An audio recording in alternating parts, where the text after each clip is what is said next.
Hello everyone and welcome to the PlayStation Access podcast. We'll be chatting about games we came late to the party to in this episode, with a new games roundup, Gran Turismo movie insights, and, keeping on theme, a special PlayStation characters party that you are all invited to. If you're better at timekeeping than us, that is. Let's go! Hello everybody, welcome to the PlayStation Access podcast, the official podcast of PlayStation UK, where this week we are talking about all the times we were late to the party. That's exciting, isn't it? All of our failures. I'm almost exclusively late to the party, so yeah. Not in a cool way. No, so you've really got to work on your timekeeping. I am a bad person. Yeah, that's exactly what I'm saying. Yeah, I know.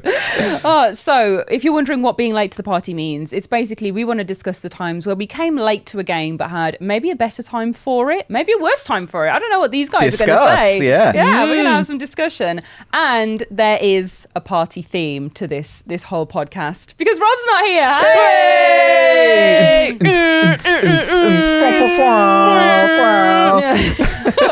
That is, of course, a joke, but it is true that there is a party theme. Yeah, and he's not here. Yeah, Rob's they're not both here. facts. They're just not connected necessarily. Maybe. I don't Yeah. know. But speaking of Rob not being here, I do have two other lovely co-hosts with me that I need to introduce with certain specific thought of pun names. Oh. Are they party themed? They are party themed. Yeah, that's the theme. Rosie's caught on after 30 podcasts or whatever. She's finally got it. I was like, is it going to be a theme about being late or party? Oh, okay. Like, yeah. Oh, interesting. That was incredibly accurate. We have done 30 podcast episodes. Really? Yeah. No way. Yeah, but including the pilot series, Yeah. season 1. This is our 30th episode. My God. Happy birthday to the podcast! It's technically episode 24 in our run, but in season 2's run, but of everything with that got 6 episodes and 24. Wow. If we count episode 0, then 31. But Okay. Nah, let's not. Yeah. So No. I was right. Yeah. Wow, what a guess. More party themes going on. yeah, happy birthday, Well happy done 30th us. birthday. Yeah, congrats everyone. That's Let's so good. have an existential crisis. Yay. Yay! Okay, so your guys' names, they are inspired by parties. Parties. Parties. I don't know why I got nervous at the end. It's just me at a party. So, Dave, yours was quite easy. Right. Is it rave? Yeah. Yeah. Classic. I'll take it. Yeah. It's a rave, Dave. Nice. So he are rave. He are rave. My name is also quite easy. Bash. I was going to say, is it bash? Yeah. I was going to say like a party bash. That's good. Very It's good. the Bash. I know, Rosie, yours is the one I'm most proud of this week, which probably means it's the worst if logic is to be gone by. Yeah. You're looking like you're thinking. I was thinking. I've stopped thinking. Don't You're worry. allowed to think. No. You're allowed No. to tell me what you think it is. No, I got nothing. I just honestly. don't want to hear when there's better ones. Sure. That's the line. Yeah. That's fine. No, you do you. Let's hear it. Okay. Good answer. Swarovski. Oh, that is good. Yeah? That Wait, is what? good. like a soiree. What's a soiree? Oh, Rosie, you've been going to the wrong kinds of parties, my friend. Clearly. What's I a think you'd love a soiree. What's a soiree? Just a little kind of evening with friends, sophisticated. It's French. Yeah. Oh, Feel well. All like the French evening. people have soirees. Yeah. But is it so it's just a casual one? Maybe there some might wine. be hors d'oeuvres. Some or hors d'oeuvres. If There you, has a H in it. You don't say the H though. Oh. Think I've offended some people. Some of the parties I've been at. Where's the hors d'oeuvres? Yes, hors d'oeuvres. Hors d'oeuvres. My boyfriend calls them Horses d'oeuvres. Yeah, no, he calls them hors d'oeuvres or whatever the posh word is. Yeah. But he'll call it when we go to the Chinese restaurant. It's dim sum at the Chinese restaurant. He'll be like, "Oh, I'm going to have some hors d'oeuvres." Right. It's like No. they're serving up prawn toast and wontons. That's not hors d'oeuvres. Hors d'oeuvres doesn't mean everywhere. No. It's not like anything that you eat that's small first is an hors d'oeuvre. Is it No, like that's a not the rule. canapé type thing? So Yeah, it's just yeah. like little nibbles. Yeah, kind of like, yeah. Canapé also French. It is, yeah. But horses d'oeuvres is what my family called hors d'oeuvres. Yeah. As a joke. Oh, get their horses d'oeuvres. God, I feel like I've missed out on a whole other side of life. I'm like, God, how the other half live. We should have a soiree. We absolutely I would love to have a soiree now. I think like you could wear like a nice suit or a dress and have like a long stick that you put a cigarette on. Yeah. I thought you were just going to say cigarette a holder. breadstick. Yeah, you can. Or a breadsticks breadstick. would be very soiree. You can hold some hummus on that. Yeah. Oh, I do love hummus. Yeah. I do love that. A long breadstick, maybe sesame coated. Yes. Maybe because it's sophisticated. The posh breadstick. Sophisticated. There was a running theme of people calling parties soirees when I grew up, just because it sounded funny to be like, we're all going to the soiree this evening. It wasn't a soiree. Right. More of a bash. Yeah. Or a rave. Yeah. Or a rave, yeah. Definitely a bash. So I'm going to tell you what we're going to be talking about on this here podcast, on this party themed podcast. So we're going to have a main feature, which are games we were late to the party for, which I have explained the phrase meaning, but we'll go into it more in the main feature. So buckle up, sit tight, get ready, gear in, motion, brake being slowly removed, find the bite, sit there. We're then going to go to comments of the week, which are community highlights from the hashtag Pod Squad. Pod Squad. Yeah, that's right. We've then got Before We Go, which is some coverage outside of gaming to prove that we are real life flesh people, as Rosie's Kitchen Burn proves, which we'll hear more about. She's real. It's her brand. We'll talk about that more later. So stay tuned. What an exciting story. But first, before we get there, I know it's very exciting. What's new? The music stopped. That means it's time to talk. Back to it. Yeah. So for what's new this week, I've collected up our recent releases, upcoming releases, and then everything else, which is the way that I'm formatting this from now on. If you hadn't noticed, that's the way that I do things now. So recently, this podcast is releasing on the 19th of August. We record it a little bit in advance. So we know in the future, but in your past, time is confusing. It's like a Christopher Nolan movie. Yeah, it's Moving Out 2 will have been out on the 15th of August. So we're really excited to play that. There's not much more to say about it because we haven't had our hands-on time with it, but we will hopefully have a stream of it on the channel that you can check out, which will be very exciting. The main thing with Moving Out 2 is it's a lovely Team 17 game. Rosie, I know you're a big fan of the first one. Yeah, I love the first one. I've played it with so many different people, and each time it's always been a great time. Including me. Yeah, I was going to say, because I was like, I really want to play this on the channel, and then I was like, Dave, come like move boxes. We had a great time moving the boxes. The first one was I've only played the first one. Such a good game. I think it's like, Overcooked and Overcooked 2. Like, it's the same vibe as that, but like the Moving Out 2 looks very much in the same vein as Overcooked 2, where it's the same but more but better, like new and improved. Instead of just local co-op, you've got online co-op as well. That's a big thing for it. That's what the people wanted and they listened. So online co-op for Moving Out 2, which is massive, and it's kind of like an interdimensional game now, so you go to different places that are kind of strange. Like in the little pictures, I saw a place that looked like it was made out of foodstuffs. There was a croissant as a sofa. Hello. I was actually going to say, do you think you have to like move a banana in the truck? You remember when we were trying to put things in the truck at the end? Yeah. And like, the things with the different shapes, if you got one of those snake sofas, it was I was imagine a banana, putting that in the moving truck. Well, the most slippery of all the fruits. Yeah. So, it seems like a nightmare waiting to happen. What is the worst shaped fruit? I think banana has the most iconic star shape. Fruit? Star fruit are actually circular though, aren't they? Oh, are they just stars inside? When you cut them. Star anise, that's just a seed. Yeah. Yeah, I guess it's the banana, Rosie. What about, imagine a giant ginger, with all of its roots. That's a root. That's a root. Oh, it's a root. Fruits and roots, though. Fruits and roots. What about pineapple? That would be pineapple. Big and heavy and pointy. Yeah. Yeah, I forgot about the fruit rule. I was just thinking of healthy foods. It's your thing. Ginger. I think a big watermelon also. It's hard to handle, but they just keep on rolling, baby. Yeah. Have you seen cats with watermelons? No. There's like a thing with cats and there's like a thing with cats and watermelons where there's like a really silly like meme video of loads of different cats with watermelons. And there's one that's like looking at a watermelon like, and then it like moves like a cat eating some watermelon with a red mouth like, and then in the end picture is like a really big cat that looks like it's swallowed a watermelon. Oh, I'm into that. I'd like to look that up. You have to show us this. It's such a silly collection of images. But like, there's also this one video. I'm just describing memes, which I don't know if anybody enjoys this. But it's this video, and the sound effect that's kind of like a slap, where it's like.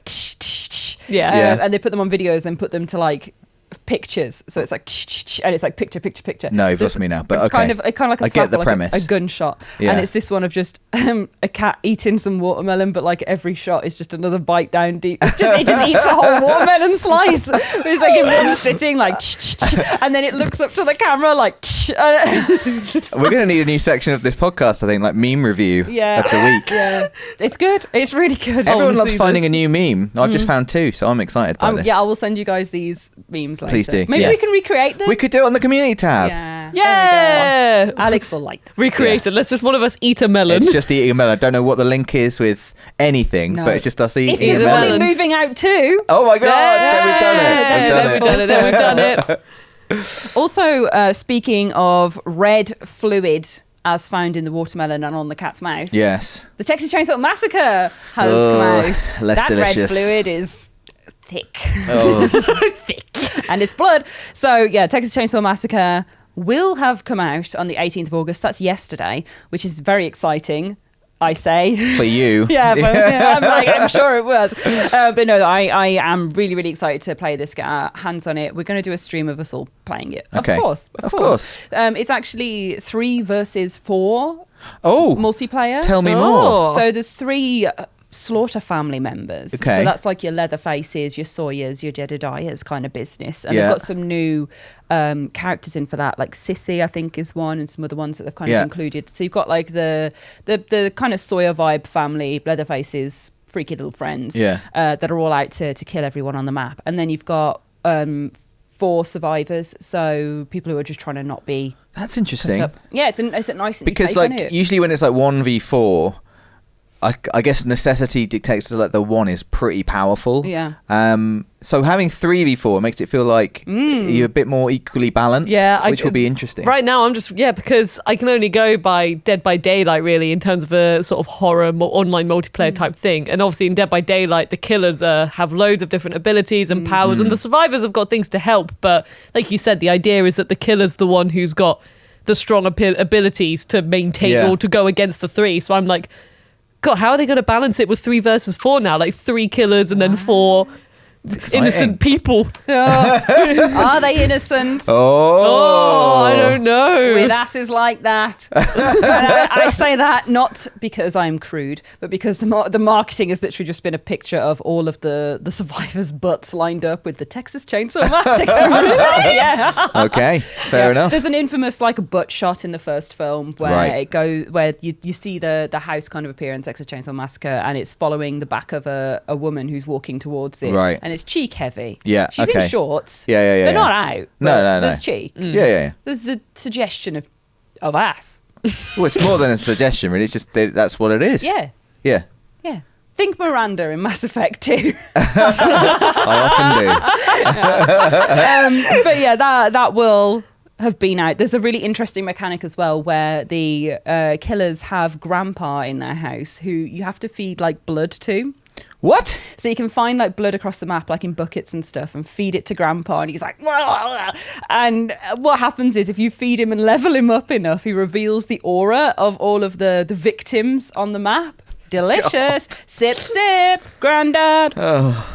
Upcoming releases, we have Blasphemous 2 coming out on the 24th of August. It's really good. That's all I have to say about that. I was waiting for you guys to ask me. You were just so enthusiastic. You were just like, even looking at your notes, you've literally just written very good. Yeah, it's very good. How is it, Ash? I played quite a lot of Blasphemous. Yeah. Is it? What's new? How has it changed? Talk to me. What's new? Yeah, that's right. So what is new is that there are 3 weapons instead of 1. Okay. So I'm basically doing my homework by playing the first game now. So I very much came to the second game fresh. You were late to the party. I was late to the party. Can you see why we've done this episode now? Can you see if I'm going to talk about Blasphemous some more? Any excuse? But Blasphemous 2 has 3 weapons instead of 1. You have an arsenal of penitence now. So instead of just having your sword that you level up with the mea culpas, you have like Veredicto and some other names that I can't remember for the different weapons, which is like one is like a giant mace-like thing that is your heavy weapon, goes really slow. You've got 2 little jabbers, which are like your little rapier, kind of very thin, fast swords. Yeah. And then you've got one big sword that kind of is the best of both. And all 3 of them are useful tools to unlock paths within the game as well. So you collect them as you go through the game, and then you can use them like, for example, I won't tell you what each one does, but I'll just tell you the mace, because that was the first one that I used. That if you hit it on a bell, and you can only hit bells with the big mace, little platforms appear, like it resonates to create platforms. And then the swords do something, and the little rapiers do something as well. So you can find different things that they all do around the map, as well as collecting your own abilities. The same as the first game, in that, you know, you get in your places where you can move higher and further and jump and all this sort of thing. There's also basically like a reworking of some of the like leveling up mechanics. Like, you don't, like I say, you don't have the mea culpa quite in the same way anymore. You're earning points that you then put into a system that you can upgrade at any time. Like, you get these little marks of martyrdom, and you can use those to upgrade weapons, as well as open up an altar piece on your back where you can put upgrades in and combine them to make like different power-ups. You're basically creating more of a build, which is really interesting. Your rosaries are still there, but they've kind of been changed up with different and new ones. Some of the enemies reappear. The bosses are all new, but it's just like bigger, better, longer, more in-depth. There's still kind of like the task of going for 3 things, and then there's a load more bosses kind of around that as well. It's just so good. It's so bloody. It's so nasty. It's up there with one of my favourite games ever now, I think. Really? Yeah, wow. because of how much I love Hollow Knight, and all of the things I love about Hollow Knight were kind of in Blasphemous 2, but quicker, bloodier. Like, it's that delicious feeling of like melancholy that's not quite outright sadness, but there's still that kind of bit of hope that shines through it, even if it is uncomfortable. And the way that the NPCs talk, and this kind of mysterious aura that surrounds everything that you want to dig into and find out more of, all the secrets you can discover that are hidden away, all of the Spanish folklore, as well as the religious imagery, the iconography that all ties in to create this like totally unique world.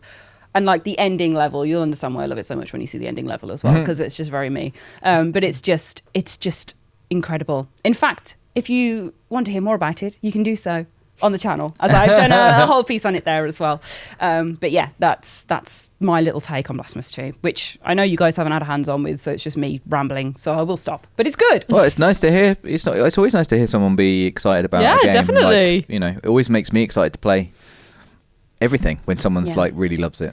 I think with you said you really liked Blasphemous. I think you will dig Blasphemous 2. Yeah. Like, compared to the first one, I really like the first one, but I just think the second one, it feels special. Yeah. It feels different. Like, it's really hard to kind of word it in a way, but I think that's the main thing I would describe it as. It feels special. I get that same feeling that like from playing that as I have with like Inscription and Hollow Knight and all those other ones that have kind of risen up the ranks for me, Control, all that sort of stuff. Like, it fits in that library of things where I'm like, yeah, this one for me, thank you. Yeah. Is it something that you can, like, for those who are curious about it, can you jump straight into 2 without playing 1, or do you still? Yeah, I did. And I got what was going on. It wasn't like impenetrable or anything. I think I'm going to get a lot more from playing the first one, and there is certain things that happen in the second one that are directly related to the first one, which you'll enjoy more if you know the first one. If not, it's just a thing that you see and you're like, okay, and then going back and playing the first one, you'll realize why it's kind of like, whoa. So that's the only thing I would say. But I played it without playing the first one first, and yeah, that was still my take on it. So that's what I say. Okay, so enough about Blasphemous 2. Blasphemy. Yeah, I will stop because I'm going to just go on about it forever. There's also new Tekken 8 characters that have been announced. Yeah. So we have Azucena, a mixed martial artist from Peru. Oh. Yeah, and she loves coffee. Yeah, literally. I haven't seen her trailer yet. I've been watching all the trailers for the new characters coming up, and I heard, and suddenly I saw all my Twitter feed just talking about coffee, and I was like, what's going on? And then I saw she was announced, so I still need to watch her trailer. Yeah. I've just been very busy, but I really am looking forward to getting to know this new character. Yeah, so they're basically a big advocate for the family's coffee farm. So they've come to the Iron Fist tournament. Is it the Iron Fist tournament? Like, I've never played Tekken. She's coming to the Iron Fist tournament to kind of promote her family's coffee farm and be like, drink coffee. It's just great. From the Utties family. That's fantastic. That's the vibe of Azucena. She looks really cool. She looks really good. She's very nimble and quite punchy, I think. I don't know. I'm really bad at describing fighting game stuff. But we've also got Raven, who's... Yes, I was so excited about Raven's return. From Tekken 6. Yeah. Yes, Raven used to be, so on Tekken 6. In fact, I think Raven actually was Tekken 5 as well, I want to say, because the Tekken 5 was on the PS2. Or was it Tekken 6 he was introduced? It was either Tekken 5 or Tekken 6. By the way, he used to be one of my mains, and then... What happened, Rosie? He got replaced. Oh my God! But who? he's coming back by another character. I believe he didn't get replaced by you. No, not by me. Not by me. Right. Yeah, no. He then left the Tekken scene for a bit. Tekken 7. No, he didn't make it to Tekken 7. But there is another character called, I think they're called Raven. But they looked a lot more like, sort of like Raiden in Metal Gear Solid. They had a lot more, like, they looked awesome, but they had a lot more like mechanic stuff. And I don't know why, like, I think I did a little bit, but then obviously with more characters coming into the rota and things like that, I was like, oh wow, Bob's a lot of fun to play as. That's why in Tekken 7, I was like having a great time playing as Bob. And all the classic characters as well that we all know and love as well. But yeah, seeing Raven coming back, I'm just like, like that's my mid Tekken era, because I've got that's my forgotten guy. No, like, you've got your PS1 Tekkens, and then your PS2, the PS3 you only had like Tekken 6, and then Tekken Tag Tournament that was remastered and came out, and then Tekken Tag Tournament 2. But really, like, Tekken 6 was the only one that was on PS3. So it's just like, I kind of like merged PS2 and PS3 together in my mind. And then you had Tekken 7, which was just so big of a beast. It just takes up the whole of PS4. But like Raven was very much like, the middle phase of my Tekken journey. So I'm like, Raven's coming back. Yeah. He's the one as well who in the start of the cutscene in one of them, because Tekken always has like epic cutscenes, and Raven goes like, Heihachi Mishima is dead. And obviously this is, before the events of Tekken 7 take place. God. So like at the time it's just like, oh, Raven, you're so cool. You are the coolest. So yeah, I'm very happy Raven's coming. I'm getting that. I honestly, I think I just blanked out how much of a Tekken fan you were. I was like, oh, I'll just throw this in. I forgot what I was unleashing. Jesus. I know that you played it against Nath a lot, and I'm just like, oh yeah. Rosie, I grew up with Tekken 2. Rosie fights Nath. Tekken 2 was one of the first games I ever played, and I've played every single game from the series. It's my main fighter. I love Tekken. I've watched the Netflix series of it and things like that. So, and the live action film of Tekken I've watched. I love my Tekken. I love my Tekken very much. I don't know anything about Tekken, and I'm very bad at it, but I just had to laugh when you said about the coffee farm thing, because I remembered just how all the amazing backstories the characters have, and it's just so funny. And one of my favorite interviews that I've ever done in my career was with Nath at E3 2012. We've interviewed him a few times, but we interviewed Harada-san, who's the creator of Tekken, and we asked him, we said like, oh, the Tekken characters always have such great kind of like hobbies and backstories. What would your hobby be if you were a Tekken character? And he thought it was hilarious. And you can see this video on the channel if you want. And he said that his hobby would be building PCs and traveling the world, trying all their different alcohols, which I just thought was great. He's like a really, really cool guy and really funny. And I just love every time I see Tekken backstories, just think of him and him giggling to himself as if like she's going to promote her coffee farm. Like, what is that? Who comes up with that? It's amazing. It's so good. I love it. Nice. I will It is fight good. for coffee. Yeah, literally, he's fighting for promotional shots. One of her things like brings up a TV show kind of slot as if she's on like an advert for a coffee as well. I was reading it on the blog, but yeah, those are the new characters. Tekken, exciting. Rosie's going to absolutely explode when that happens. Yes, so I'm very excited for Tekken 8 in general. before I Very put her on excited. the countdown clock, let's move on to the main feature. Party time! Oh, excuse me, I'm late. Yeah, that's the whole gimmick. Thank so. you. Dave is never late. He always arrives precisely when he means to. That's right. Did I the Rings? Oh, you know Did what I do it means properly? now. Did I do it properly? More or less, yeah. more or less. Oh, yeah. I don't know. I felt like I should cover for Rob in case he was like, "Oh."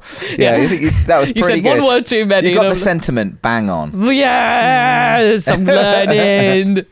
Well done, Rosie. Thank I'm you. very proud of you. I Thank can't you. believe you gave in to the Lord of the Rings pressure, but I'm happy you did, and that you've got a new thing to Well, enjoy. only the first film so far. Yeah, there's more to come. There's more to come. There's more to come. Which one's the best one? Oh, I actually think Fellowship's the best one. Yeah. Personally, but I think most people think the Two Towers. Yeah, I was going to say that. Like, I think there's more good stuff to come. There's loads more good stuff to come. Yeah. I just think as a movie, I think the Fellowship, but also I think that I would honestly say watch the theatrical cuts, not the director's cuts. Okay. Don't stop watching the director's cuts now. They get too long. Well, it's 4 hours for Return of the King. Yeah. Over 4 hours for Return of the Even King. the theatrical cut of Return of the King is a bit like. I went to the midnight launch of that. Oh. And I got out of my seat like 3 times to leave. I was like, oh God, it's still going. I thought it was the end. Did they have like an intermission? No. No. No, it was like. At least when you're watching it on Blu-ray, they're like, time to insert the second disc. Right. Yeah, And it's like, exactly. oh, okay, everyone needs some snacks, need the toilet. Anyway, we're late to Yes, this party. anyway, party. Really late now. Yeah, we are actually late to this party. So I just kind of wanted to have an excuse for you guys to bring up games that maybe you missed when they first released, but you just want to hype up as something you've discovered and go, oh my God, did you know about this thing? And everyone's like, yeah.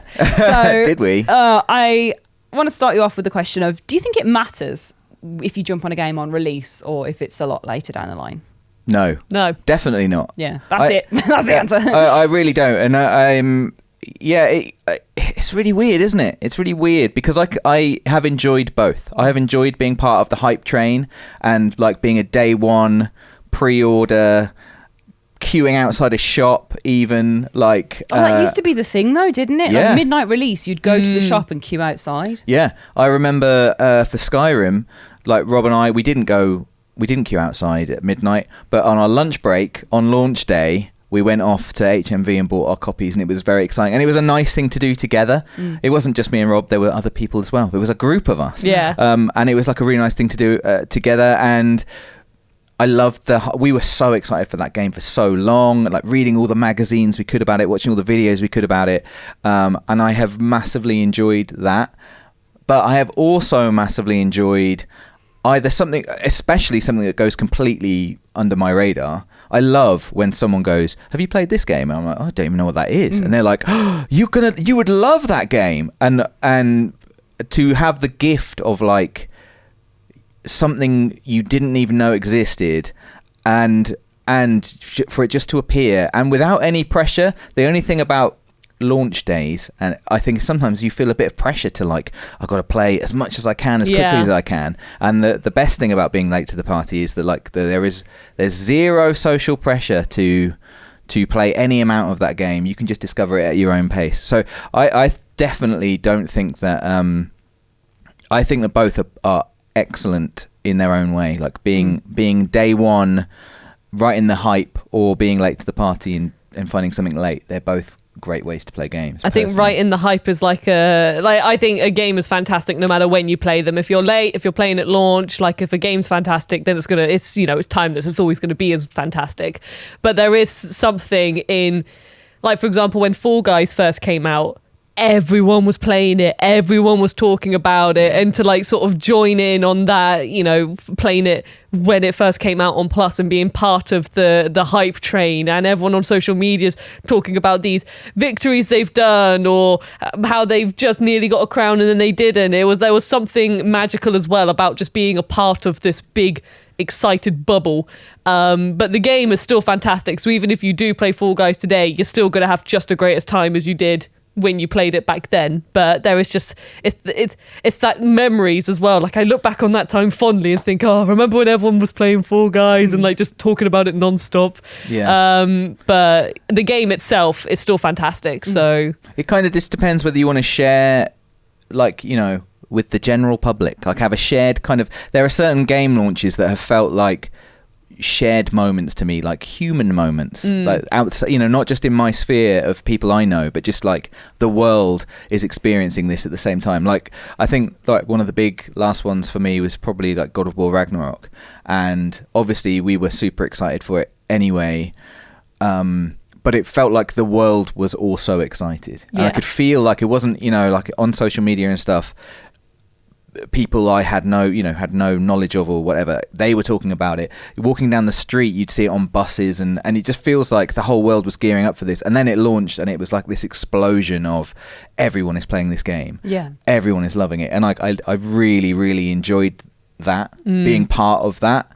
But I have also really enjoyed like hiding away and just finding a game by myself quite late. Although actually then it does get frustrating sometimes when you want to speak to people about it, like on a more personal level. And they are, you know, they either haven't played it or they're massively behind themselves. It's like, it depends how much you want to share the experience, I think. I quite like it as well though, because I guess this is a topic later on as well, but when I played one video game, which I won't say because I might mention it in the next question you've got. But when I played one video game, I was we can move on to the next question. It's fine. Well, I was just gonna say, like, I played it very late, and then I was talking to my friend who'd, you know, played it years ago when it first came out and stuff. But they were just as excited then to hear my stories about where I am in the game. So like, it's kind of like the opposite as well, where then when you do talk to people passionately, like they're also like, oh, where are you? Oh, I'm trying to remember this. Can you like, and then you have that a different kind of excitement where you're both just bouncing off each other in this excited tale and things like that. So 100%. I think there's a big part of streaming culture that's all about like Souls games and discovering those, and people kind of guiding you through, or you showing your first playthrough, or your 100th playthrough. Like people have a real bond with those ones in particular, and like having stories to tell each other, and that one's lasted no matter when you jump on. Like you could do Dark Souls now and there'll be the people there going, let's talk about it. And obviously it applies to other games as well, but I think the Souls genre is the one that has the most people all the time, constantly ready, waiting. Oh yeah, when we did like a new Plays Bloodborne series on the channel, I was just, like I said, I was like, you play it however you want to play it. I'm just here to watch you have a good time and then tell me how much of a good time you're having. Like, just tell me how much you love this game, because I love it, but you're having the best time experiencing it for the first time. Yeah. So I would love to know what standout games you've been really late to. Like what has been your best experience of coming to a game that everybody has already heard of or has already released, and then you've gone, it's me time now. Well, for me, a huge one is the Yakuza series. Yeah. Really? Yeah. Oh. So, because by the time I sort of got into the series, I think Song of Life was either just out or it was already out. So that's the thing. And then I played a little bit of Yakuza 0, but then mainly Yakuza Kiwami. Absolutely, as we all know, fell in love with the series. Won't shut up about it now.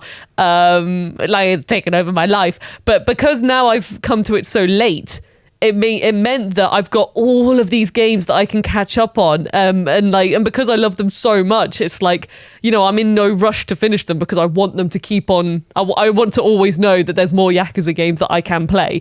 So that was a big one that I was late to.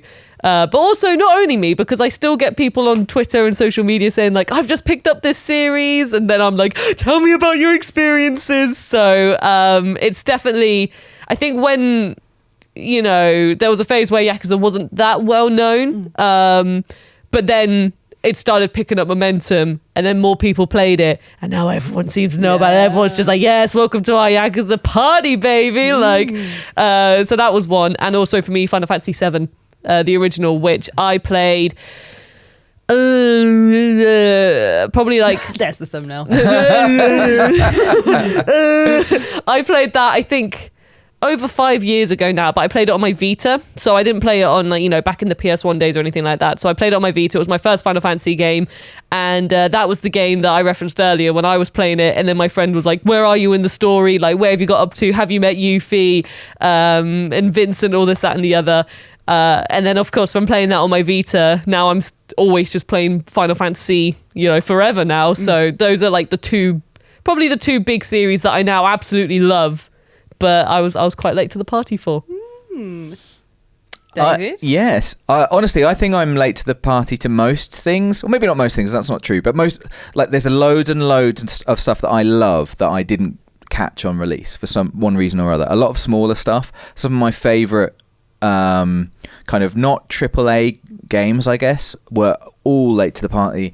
All from recommendations. Like Inscription is a great one that you recommended.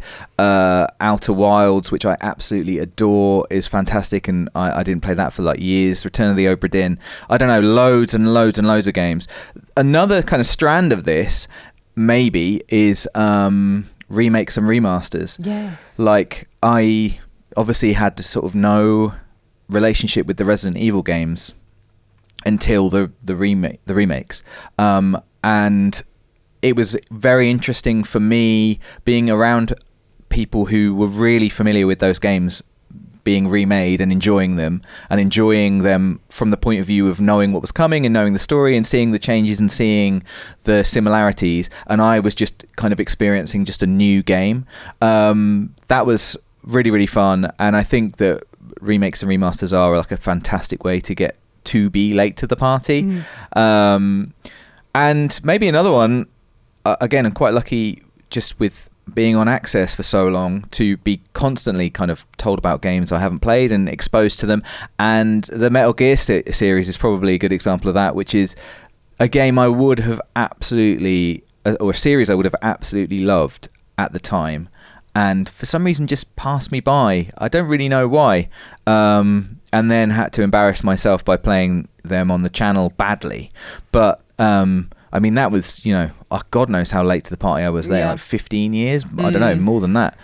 Yeah, way more than that. So, I there's loads and loads of stuff that I have caught way too late and absolutely loved, and I don't feel any worse off for it whatsoever. This is quite funny because kind of my next kind of phase of this is talking about maybe ones that you are too late to and you feel like a bit shameful about getting to them. Like you'd rather just avoid them than go back and be like, I haven't played this. And Metal Gear is that one for me. Like, really? I haven't played that series, and I don't know if I will unless Rob makes me, just because it's been so long now. Yeah. But like now we've got the remaster coming out. That's my jumping in point. Yeah. That's my excuse point that I can be like, oh, it's new now. It's fine. Yeah. But like having that as an option to be able to go, okay, sick, this is how I'm going to do it, is so good, because I just would have been like, oh, I've never played it and I can't do it now. I can't do it. Yeah. I think, I definitely suffer from kind of the weight of expectation around certain things, like Dark Souls. Actually, I have never played any of the Dark Souls games. I've played Demon Souls remake, I've played Bloodborne, I've played Elden Ring. I haven't played any of the Dark Souls games, and I feel like that I would love them. And like you were saying earlier with streaming culture and everything, like those games in particular seem to be constantly, there's just a massive community of people who constantly are excited to interact with them, whether it's someone playing it for the first time or the 1000th time. And but I feel like it's been so long for me personally. It's like, would I, is it for me? Do I want to? It doesn't help that they are also there's such a weight attached to them that I'm like, this is a big undertaking. Like, I'm going to have to properly invest time in this. And because I am so late, I also don't want to have those conversations where I'm like, I'm playing Dark Souls, and everyone's like, oh, right, finally, where have you been for 10 years? But that's one that might have passed me by through lateness. Although, honestly, I think if I just get into the right mood, I'll do it. if I have to pull out my old consoles, I'm like, oh, like just because like they're all there, they're all ready, but like, dude, just changing the plugs over, I'm like, it's not for me. See, I'm the opposite. I'm like, right, okay, let's swap some plugs over and just play the right. Where's what my do we SCART play? cable? Here Where's we go. my SCART cable? Yeah. Right, I have something fun for you guys. Yeah. For the rest of this main feature. Okay. And because you know, It's not another pod quiz. There's not pod points up for grabs, are there? I think we've had a really nice time talking about late to the party stuff. So now I have a party you can be on time for in the PlayStation Access Mini. Oh no. As you would say. Traditionally, I'm really bad at these. Yeah. I'm just bad at quizzes. No, you're not. I am. My brain gets frazzled, and then, like, you know me, I focus on one thing, and then COD. yeah, COD. That's the best question. and all I could think of was Sega bass fishing, and I could just only picture that fishing. I'm going to tell you it's bass, Rosie. I'm going to tell you it's bass. You fish for bass. Fishing. Boom, boom, boom, boom, boom. You catch it, it's just like boom, boom, boom, boom, boom. Nice. That's a bass, all right? I got confused which one was which. Slap at a bass. Right, okay, so this is the PlayStation Access mini quiz, but it is cooperative, not competitive. Oh! You can work together. There are 5 questions. You have 1 guess for each question. Okay.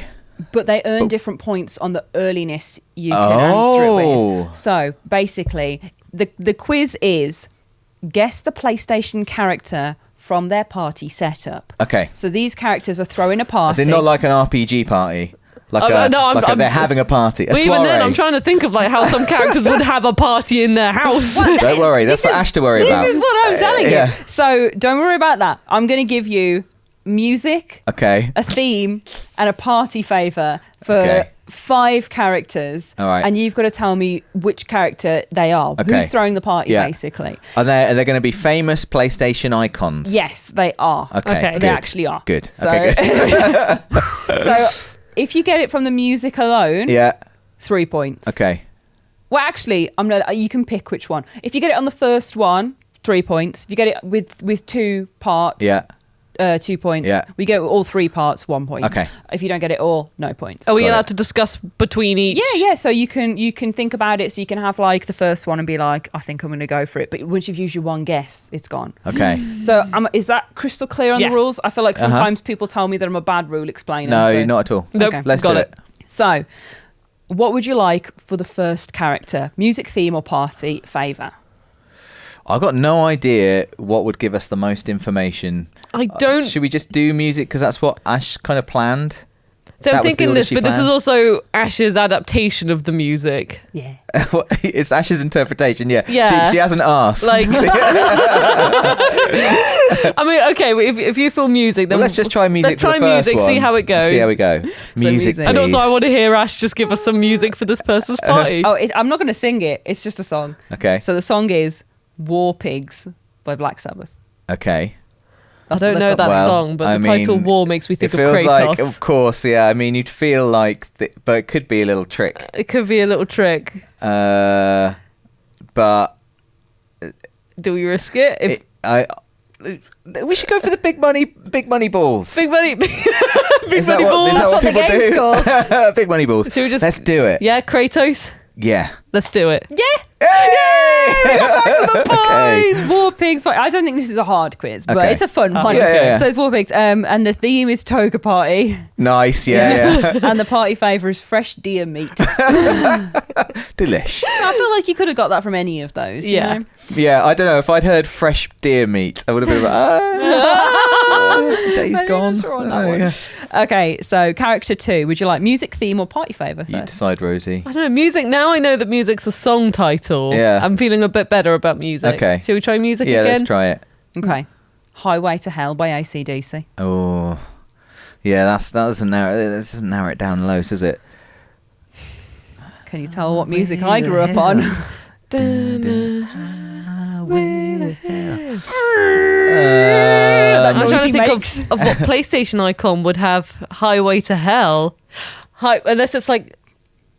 Don't worry, you don't forget you can ask for We the can other ask for the one. next. Yeah. Should we yeah, take the hit? Yeah, let's take a hit. Theme or party favourite? I feel like theme's a bit more. Theme. Should we try theme? Yeah. Yeah. Theme, please. Angels and Demons. So they've got people Angels and dressed up as demons. angels, people dressed up as demons, all dancing around to Highway to Hell. Yeah. Who could it be? Who could it be? Who was walking in the room like, whee! With angels and demons. Yeah.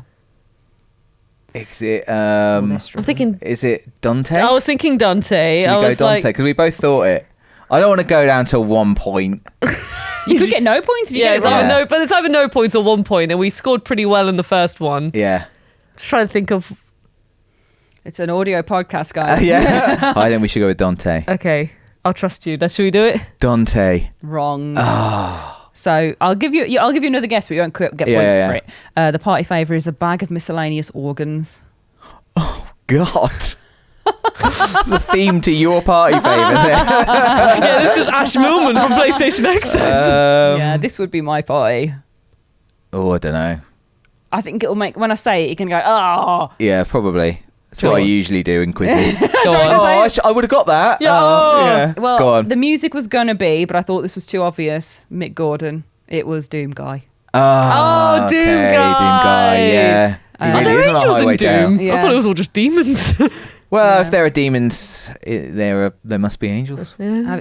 Some people haven't played Doom I Eternal. hope. So that's all I'm saying. Actually, Ash, we're just late to the party. Yeah, we're late. I am late to the party for Doom Yeah, Eternal. me too. Have you neither of you played Doom Eternal? No. No, Okay. I've played Doom, and then I've played the original Doom. I've played many different, I've played a bit of Doom 2 as well, but I haven't done Doom Eternal yet. Doom Eternal is so good. Absolutely, get on it. Get on Okay. it right now.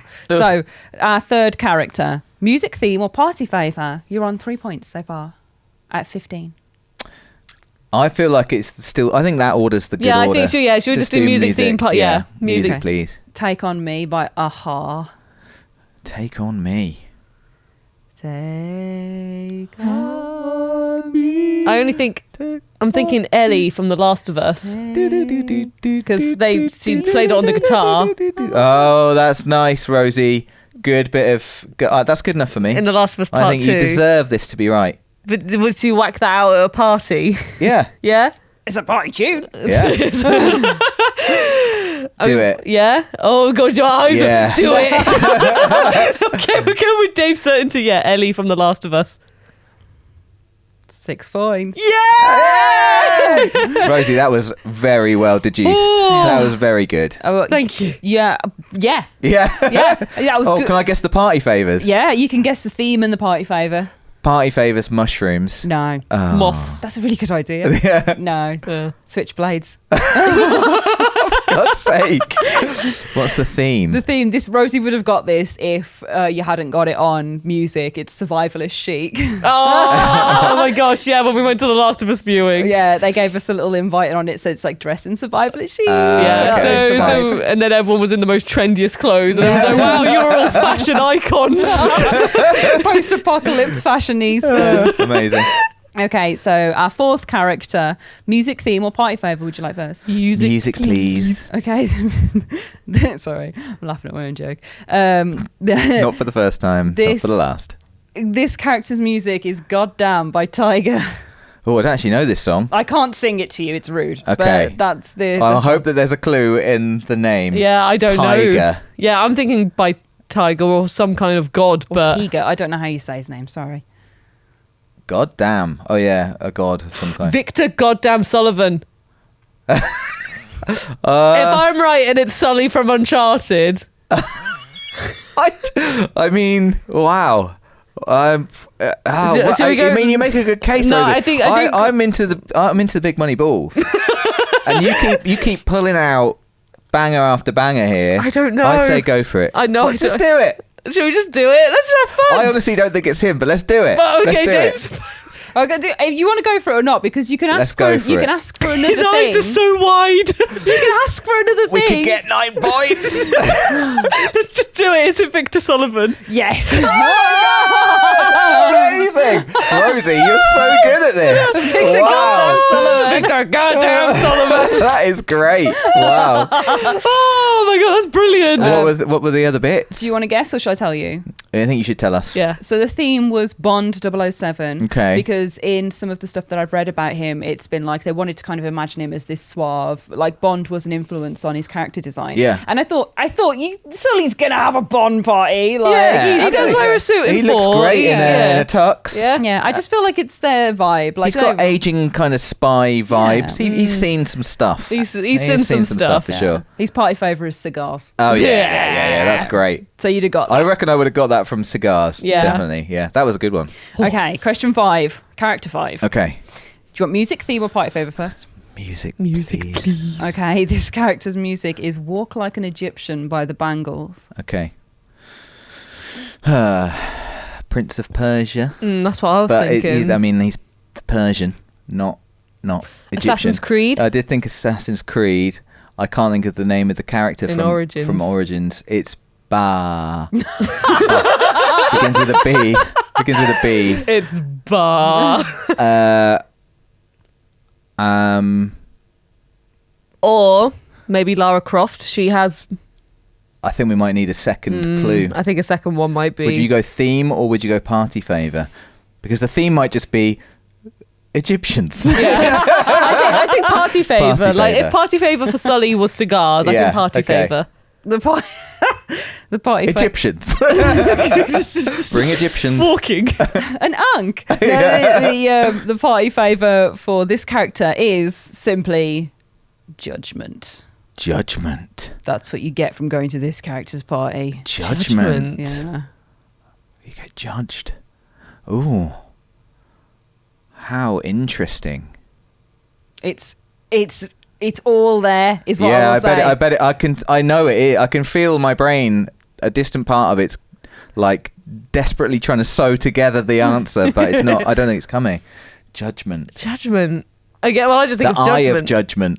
Stop thinking about judgment. I'm thinking of like Judgment, Lost Judgment, Phoenix Wright. I'm like, hang on, no, none of those. Link back to Egypt.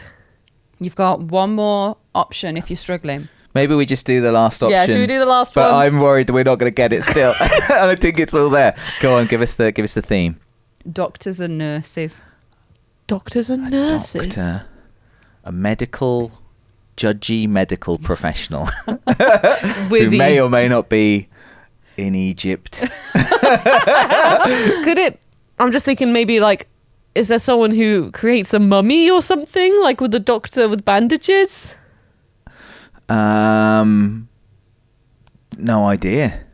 Come on, guys. I'm going to have to push you. I think we're going to have to give up, Rosie. What was the favour? The favour was Judgment. Judgment.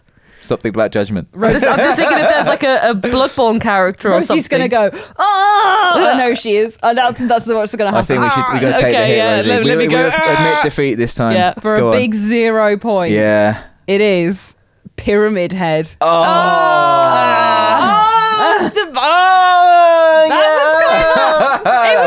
That was good. That was clever. Oh my god, the whole thing about Pyramid Head is judgment. Yeah. I knew you would love that. But yeah, Walk Like an Egyptian, obviously, because he's got a pyramid on his head. Yeah. And then Doctors and Nurses for the nurses of Silent Hill. Yeah. Yes. Because he loves those nurses. Yeah, he certainly does. He's only done. So yeah, that was the end of your quiz. So That was an excellent quiz. Yeah, that Alex. was Thank you well very done. much. That a lot was of fun. great. Round of Woo! applause. I hope you guys at home enjoyed that as well. And you can tell us how many points you got out of 15. You got 3 on the first question.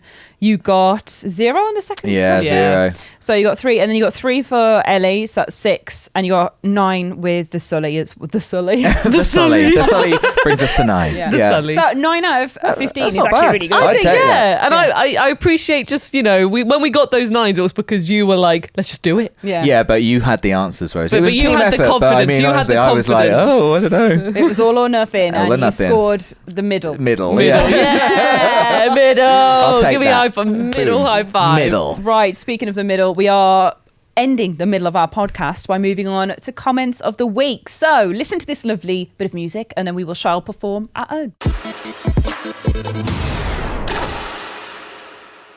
Oh, yeah. Forgot we do that. Yeah, you're going to have to do the doubler, Okay. as always. All right. It's time. It's time. It's time for comments of the week. nervously. I really could not find the other one. I just went for like, over there! It's time! The last night. It's so easy to go first. So hard to go anywhere that isn't first. Yeah. Doing that. Right, well, we got our first comment of the week from Fire-Breathing Dapper Boy on the 5... What a name. Yeah. Fire-breathing dapper boy. The 5 most amazing moments on PS5 so far. That's what that's on. And they say, #Pod Squad. Pod Squad.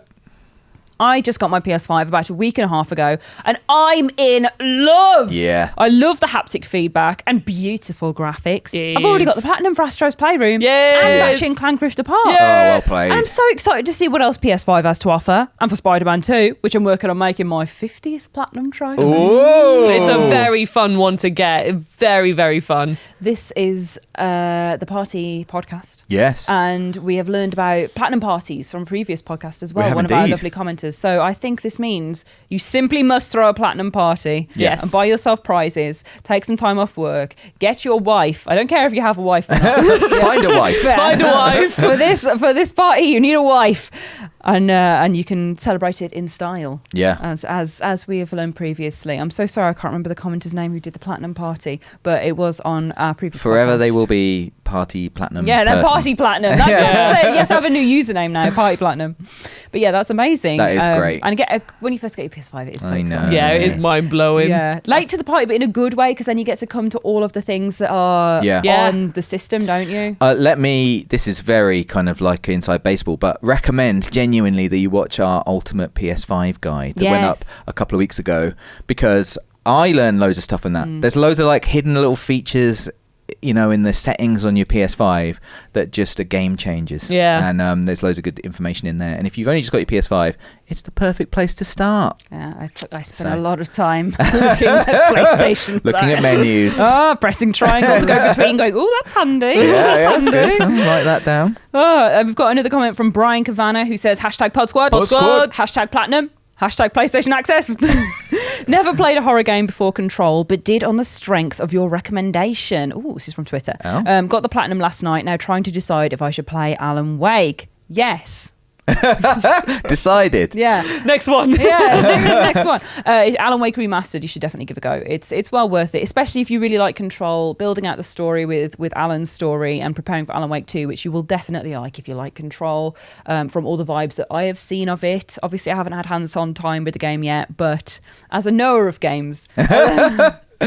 as a games professional, it's gonna be good. It's gonna be good. It's gotta be good. Guess what game I finished playing yesterday? Alan Wake. Remastered. I was there with Yeah. you. I can verify this. I was like, what's he going to talk Rosie about? saw me watching the end credits roll. Yeah, you were literally in a situation. You were like, I'm going to finish it off. I'm so nearly done. It was literally just one cutscene It away. was like, oh, I really was very near. Yeah. Oh, that ending line. I love it so much. Don't say it. Oh. I saw you breathe into it. I will say nothing. It's so fun to say. But yeah, I am going through it at the moment and re-going through Alan Wake Remastered, having such a good time. So. Well, I am. I was late to the party on Alan Wake, but I'm also late to the party on Control. Yeah. And part of my you're part gonna of- love that so much more. Part of my reasoning with playing Alan Wake was first because Alan Wake 2 is coming out and it looks fantastic, and second because I want to play Control at some point. Yeah. And you had said that I didn't realise. I knew they were both made by Remedy. Yeah. I didn't realise that they were both set in the same universe. So it's not even like there's going to be Easter eggs. It's more like, I am imagining, because I've not played Control, like actual like artifacts from Alan Wake. So I don't know, I'm making all this up, but I'm excited. I will tell you, just to temper your expectations, Okay. it's not like full of Alan Wake. No. Control is its own thing. Yeah. The AWE expansion is what you want Okay. for Alan Wake moments. Right. Because... That's a Control expansion. Yes. Okay. And AWE does not stand for Alan Wake expansion. I don't believe you. But Is it the coffee thingy? Or is it the name of the park or something? I can see a logo of like AWE in Alan Wake, or am I just talking nonsense? no, it stands for Altered World expansion, I think. Is there something in the game with like a logo with like an A and a W and an E? I'm probably completely wrong. Maybe. I could pick just something and it kind of looks like a hotel sign. Maybe I'm thinking of a completely different game entirely. There's a hotel in the game. Oh my God, I literally can't remember the hotel's name, but it's like the Seashore Hotel or something like that. I can remember other things, like the Oh Dear Diner. Yeah. I'm probably completely wrong. Like in Alan Wake or in Control? In Alan Wake. Oh, okay, no, the motel's from Control. Yeah, I'm probably completely wrong. Is the main one. Yeah. I'm probably thinking of just something from a completely different game, and I'm just like, oh, AWE, I recognise that. Hey, maybe you've been watching a lot of wrestling and you're thinking of the NWO. Yes, that is it. Maybe that was it, yes. That's what it was. That's what it was. Okay, we've got another one from Eva Hart from Building the Ultimate RPG Pod, who says, #PodSquad, currently away in the States for work for a few months, but being able to chill out and listen to you guys had made me feel a little more comfortable, like a safety blanket. Oh. I don't know what's happening to me. Quack, you turned into a chocobo. Quack. Like a safety blanket. Question, do the Access team like going away for work, or do they get a little anxious like me? Oh, good question. That is a good question. Let's ask each other that question. Starting with you, Ash. I love going away for work. I like going and being in a hotel and having luxuries. Like running water. Yeah, I live in sin and depravity with my bag on the door. I love going away for work. I think it's really fun. I think it's quite novel for me still, though, whereas I know, Dave, you've done it like for what, decade? So it's old I was going to be man. annoyed at you then. I was going to be no, and then I was like, oh yeah, no, it is actually a decade. Yeah. So you've done it for a long time, which I think kind of makes it a little bit different. Well, I think there's two different things. Like it's a massive privilege to go to get to travel for work. I think, and it is super fun. It does also like bring around some anxiety. Just traveling is anxiety building, I think. Just like I cannot believe in this day and age, I'm actually, after this podcast, going traveling. Well, not, on holiday. Yeah, we have to go early to make sure you can get away. I cannot believe in this day and age, I have to be responsible for a small book that if I lose it, the whole world ends, and I have to go to an embassy and be like, oh, God, I'm a real person. Can I? Like, it just seems mad that you have a passport. So anyway, anxiety, I think, from traveling is always a thing, and just being in a new place is as kind of weird and scary as it is exciting and fun. So that's my take. What about you, Rosie? I love traveling, and it's a real honor to be able to do that with our work. However, no matter how much I travel, I've always been someone who, even when I traveled before I joined Access, I would happily be at the airport an hour before bag check-in, at least an hour before. I'm a very I like to be there and just know that I'm there and I'm sorted, this, that, and the other, because then I can find stuff to do when I'm in the waiting loungy bit. Yeah. And waiting at the airport's its own little adventure. You can play fun little games, just like, oh, look at all this posh stuff that I'm never going to be able to afford. Oh, what a fun game. What a fun game. Or when you first walk into, at least it's the same in airports in the UK, but for some reason, when you walk through, it's always perfume first. So you walk through and you always just get this waft of all these different perfumes. I'm like, oh, now I'm really traveling. I'm on holiday. But I've always been someone who likes to be at airports, very nice and early and promptly and stuff. So no matter how much you travel, I think everyone's always going to have something that makes them anxious with traveling and stuff. Airport Wagamamas is what I like when we go together. But it's nice to have a slice of home as well. Like it's really lovely for Aoife to say that the podcast is a little slice of home. A little bit of something to that's really nice to hear. To anchor you back home is really nice, and I'm sure we all have those things as well. Yeah, for sure. And like everybody has said, it is a massive privilege to be able to do the jobs that we do. Though Rosie did get trapped in Germany for a week, which was there was the other side to it. Yeah, that was the other side, where I was in Berlin and there was strikes at the airport, and then because of that, the next flight they could book in was on a Friday morning, and I was very stressed because I was so I was letting work know that I was going to be late, and then I was also flights, okay, we've got to look into all these different flights and stuff. So that was stressful. It was a wonderful time in Berlin, and the people who I was with were very lovely, and we had a really nice time. But yeah, just more time for airport games, Rosie. Yeah. More time for airport games. You could have been there for 3 days prepping. Yeah. You were really on time. Yeah, super on time. Yeah. But no, it is obviously incredibly fun. I am going to round up the comments of the week there. I know that was only a little one this week, but we are running quite long. So I'm going to take us to Before We Go. The final section looms heavy over us, a shadow cast upon our mortal souls. What have you guys been up to? Yeah, I was. Well, I feel after you've led up to it in the beginning of the podcast, I should talk about this burn on my arm. After you're like, we can find out about it later. I burnt my arm in like the crease of, opposite your elbow. What's that called? What's this part of your arm called? I don't know. The crease is the just fold? The a arm, fold. the arm inner fold. elbow? Yeah. The inner elbow part. So I've got a nice line there from a new burn in the kitchen. New burn when I went to pull out some chicken nuggets from the oven, and I don't know what happened because it wasn't the oven itself that burnt me. It was the actual tray that the nuggets. Sorry, it's like I don't know. Like, this is like the second time I'm hearing this story, and it still makes no sense to me. And I know it makes no sense to you too, Rosie. But And literally, I just brought them out like normal, and then the next thing I know, I just felt this really sharp pain in my arm, and I was like, ah! Like I did a full little scream, and I don't high pitched scream often, but this brought out a little high pitched scream, and then as soon as I just looked down and saw what happened, I was like, oh no, like kind of like, how did this happen? Just with my tray of 8 chicken nuggets, like I was like, blimey. I'm just gonna put these back in the oven, shut the door, and then I was to my boyfriend. I was like, can you take the nuggets and the chips out? I need to go to run my arm under a tap, and then he had to do the rest. Well, I'm so sorry, but I'm glad you're okay. I'm okay, yeah. Like it's fine. I put running water down it. Which was great fun to do in the bathroom, when you're doing the crease of your arm on a little bathroom tap, and then your arm's like fully up against the wall under this tiny I can't say I have ever specifically washed just that part of my body. ew, Not gross. Specifically. What have you gone You're into? so unclean.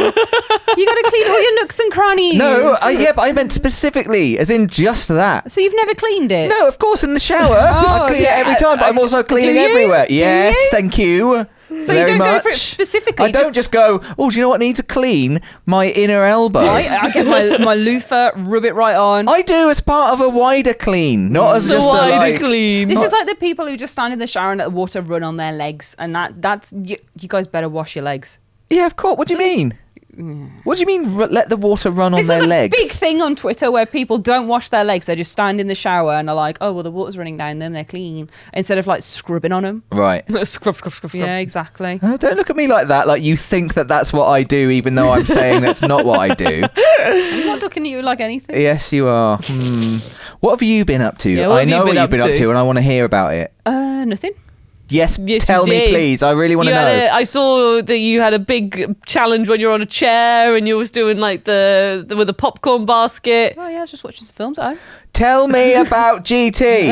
I've been to see Gran Turismo, the film. Yay! We had Yay! a special little screening. It was Cineworld like Creator Day, so they Okay. sent us a little invite, which was very sweet. So we got to see the film early. And Creator Day is like when they just have loads of stuff on. So Right. the funny part of this, right, is they had 2 things on for Creator Day. They had a GT screening and they Yeah. also had the Meg 2 screening. Yeah. So both like pre-release.